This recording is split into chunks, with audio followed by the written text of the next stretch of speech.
G'day, Campbell. Shots from Rabbitohs Radio, mate. How you going? Yeah, I'm good, mate. How are you? Not too bad. That would have been a fun game to review, mate. With a big Yeah, win, and you played well on both sides of the ball. yeah, absolutely. We come away with a good result. We scored 50 plus points. I thought our attack was really good, especially when we went down a player. We kept it simple and we ended up coming away with points. And on the other end, I thought we defended really well. I know they scored 2 tries, but we defended their shape really well, and we reviewed that today, and we were quite happy with how we went. So. And yourself personally, mate, you come up with a couple of really nice reads on that right-hand side, mate. Starting to build a combination there with young Jackson Paulo and Sewer. Yeah, absolutely. We've worked on it again today, and it's something that I just try to base my game around. And I want to get my defence right first and foremost, and then I'll let my attack flow off that. But it's really a key focus for me is getting those decisions right on the edge. And mate, a game coming up against the Dragons this week. Looks like a few young blokes will get opportunities, mate. In particular, young Blakey Taff, eh? Yeah, I know. I'm excited for all the young fellas coming in and getting to show what they've been working hard at training for the last few months. I know they're all itching to play because, as you all know, they haven't been able to play, and they've just been training really hard, week in, week out against us and prepping us for our games. And now they get to show what they're all about and put their best foot forward for next season. And I'm really excited for the boys coming through. Blakey been getting his surfboard out lately, mate. You been joining him up there on the Gold Coast, having a paddle? Yeah, I've had a couple. It's been good. We've been hiring boards, and it's been really fun. There's been a few days where we've gone out and a few of us, and it's a good laugh, and it breaks up the training and all that kind of stuff. It allows us to sort of get away from footy a bit, so it's been fun now.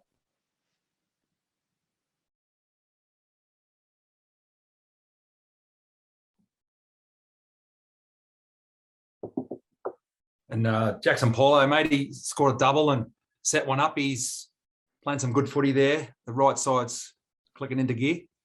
Yeah, he is. Yeah, I like playing inside Jackson. He works really hard, and he's really, really wants to learn and improve his game each week. And he listens at training, and like I said, he works really hard on the field, and transitioned out there into the game. On Friday night, I thought he played really well, and he just shows what he's capable of, and I'm sure he'll just keep building on that heading into the finals. Campbell, there was a lot of positives out of the game, wasn't there, across the board? Like you said, you've had a good video session, and a lot to like about that win. Yeah, absolutely. There was a lot of positives coming out of the game. I thought our attack and our defence, is heading in the right direction to the finals, and we'll just have to keep building on that each week from now. It's only going to get tougher. So yeah. And the middle forwards, mate, they're starting to really develop. And starting to attack down the middle with a lot of tip-ons, mate. And we've seen a couple of tries over the weekend from the GOAT and the likes.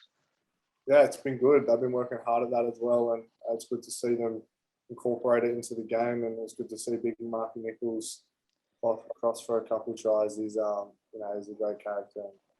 The boys love seeing him get over the line. So.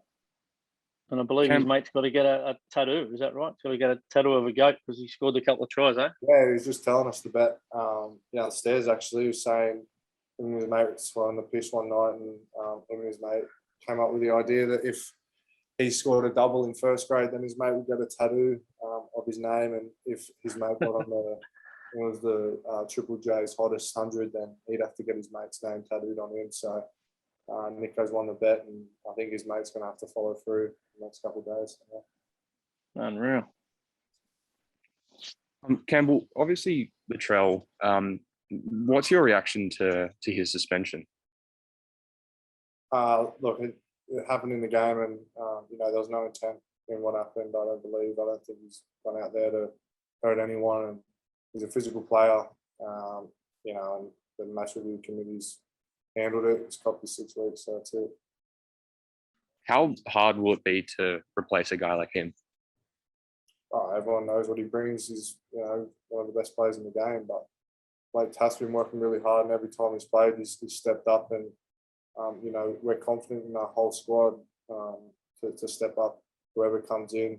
I think that's been a real positive for our team this year. Is whenever anyone across the park is you know, pulled up with an injury or suspension, whoever's filled in has done a great job, and you know, we just keep going from there, and yeah, we'll be fine.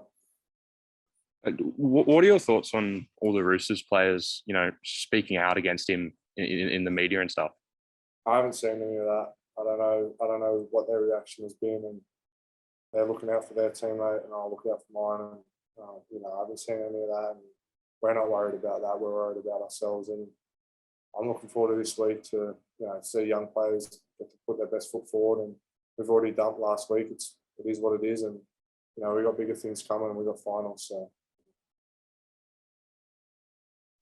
In saying that, Campbell, how is Trell? It's the second year in a row that he'll miss finals. Last year through injury, this year through suspension. How's he been around the group, mate?